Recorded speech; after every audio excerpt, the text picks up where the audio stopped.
ओम अज्ञानतिमिरान्धस्य ज्ञानाञ्जनशलाकया चक्षुरुन्मीलितं येन तस्मै श्री गुरुवे नमः। श्रीमद्भागवतम क्लास दिनांक 10 फरवरी 2021। वक्ता श्रीमान प्रेम किशोर प्रभु। श्रीमान प्रेम किशोर प्रभु जी श्रीमद्भागवतम के प्रथम स्कंध प्रथम अध्याय चतुर्थ श्लोक पर चर्चा करते हुए कहते हैं कि नैमिषारण्य एक सुंदर स्थान है।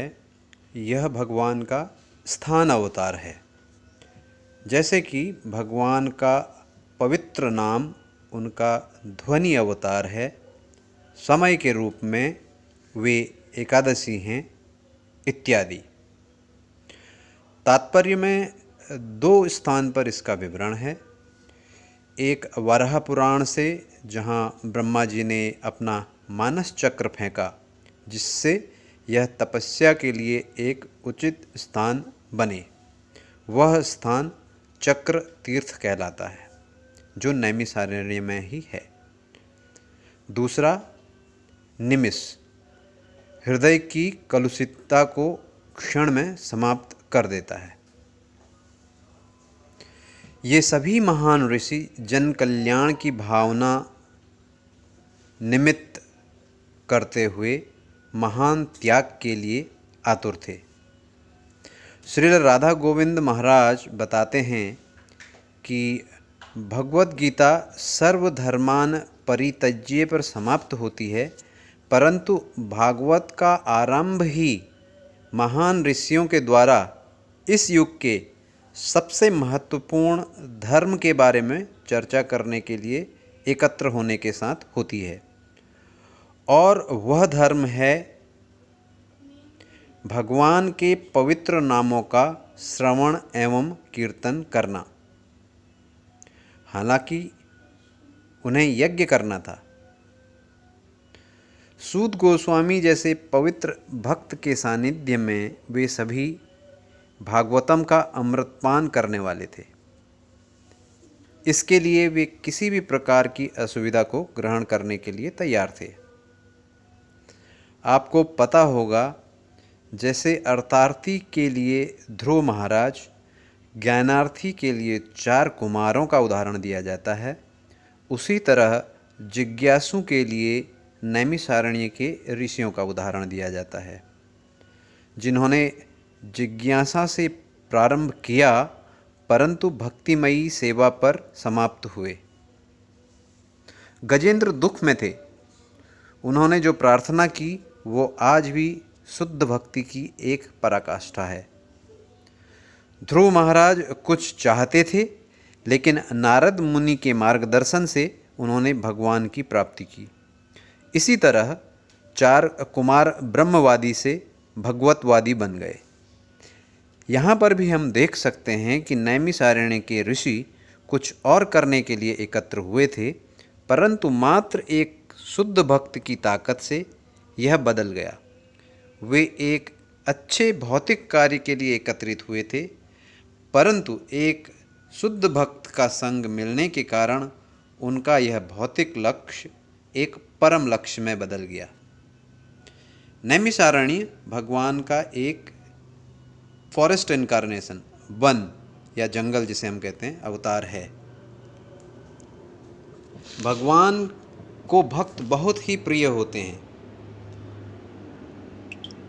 भगवान रंगनाथ अपने भक्तों से इतने जुड़ जाते हैं कि वे एक बार जब श्रील रामानुजाचार्य अपने एक शिष्य को किसी बात पर सही करना चाहते थे, उस समय वह शिष्य भगवान के सामने कुछ चोरी करने का प्रयास कर रहे थे और श्रीपाद रामानुजाचार्य को आते देख उन्होंने वह सामान एक पात्र में डाल दिया। भगवान ने उस शिष्य को बचाने के लिए पात्र के ऊपर फूल डाल दिए। भगवान अपने भक्त के अवगुण को छुपाते हैं। जगन्नाथ को ही देखिए, उनकी आँखों में पलकें भी नहीं हैं। वे एक छोटे से भी भक्तिमय कार्य को देखने के लिए तत्पर बैठे हैं। वे अपने रथ नंदी घोष पर सवार होकर अपने भक्तों के हृदय में वह छोटा सा भक्ति की चिंगारी देखना चाहते हैं। भगवान जगन्नाथ के उस भक्त की कहानी तो आपने सुनी ही होगी, जो भगवान को भूलकर एक वैश्या का संग करने लगा था, लेकिन जब उसने रथ के पहिए की आवाज़ सुनी तो उसकी चेतना जाग उठी। वह उसी अवस्था में भगवान के रथ की तरफ भागा। भगवान ने उसे भी उसी अवस्था में अपना लिया। देखिए वे कितने दयालु हैं। वे अच्छी चीज़ें तो देखते ही हैं, परंतु अनुचित चीज़ों को अनदेखा भी कर देते हैं। वे भगवत गीता में भी इस बात की पुष्टि करते हैं और वे कहते हैं कि मैं किसी भी गलती को नहीं देखता हूँ। जो हृदय से मेरा भजन करता है तो वह दुरात्मा नहीं है। भगवान तो राक्षसों के हृदय के भीतर भी जाते हैं कि क्या किसी सुकृति का फल इसे दिया जा सकता है। वे भक्तों के हृदय के अंदर उतरकर उनकी शुद्धता भी कर देते हैं। जैसा कि वर्णन मिलता है, जब गोपियों को थोड़ा अभिमान हो गया था तो वे किस तरह अचानक अदृश्य हो गए।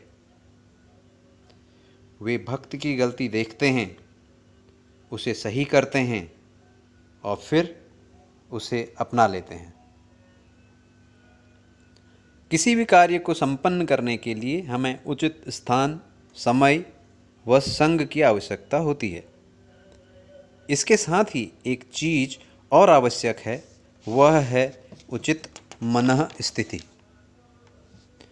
पत्थर के ऊपर कितना भी पानी डाला जाए तो वह इसे ग्रहण नहीं करेगा, लेकिन यदि यही पानी कपड़े पर डाला जाए तो वह पानी को सोख लेगा।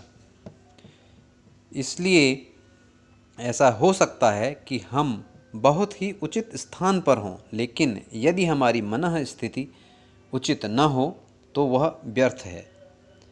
हम भगवान के विग्रह के सम्मुख भी खड़े हो सकते हैं, लेकिन यह भगवान की कृपा प्राप्त करने की गारंटी नहीं है।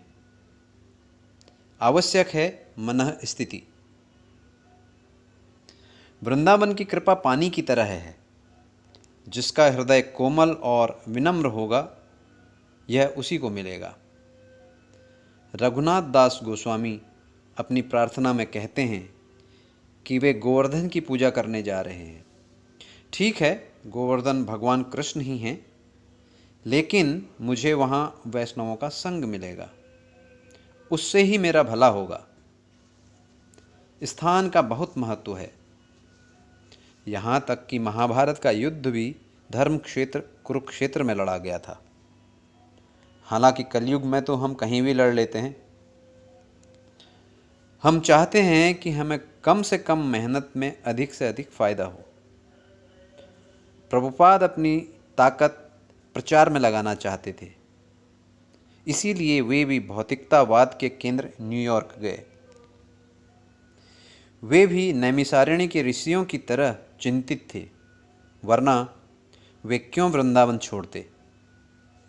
वे न्यूयॉर्क के लोगों को कृष्ण देने के लिए गए। जैसा कि हमने कई बार सुना है नारद मुनि और कैलाश के कहानी के बारे में। नारद मुनि हर बार पूछते थे, क्या आप तैयार हैं?